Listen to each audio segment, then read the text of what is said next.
এসো বলে দিলে তুমি? হ্যাঁ সত্যি?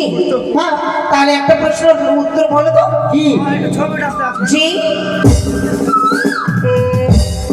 কোন দেবতার কোন দেবতা কোন দেবতার ভক্ত আর দেবতাকে খায়? এটা আবার কেমন প্রশ্ন? কোন দেবতার ভক্ত দেবতা কি করে খাবে গো? ওটাই তো জানতে চাইছি। তুমি পাগল হয়ে গেছো? হ্যাঁ, কেন পাগল হবো? দেবতার ভক্ত দেবতা কি করে খাবে? ওটাই তো আমি জানতে চাইছি, বলো। আমি বাদ দাও, না না, একা তুমি বলে দাও। আমি কেন বলবো? আমি বললে তো হয়ে গেল।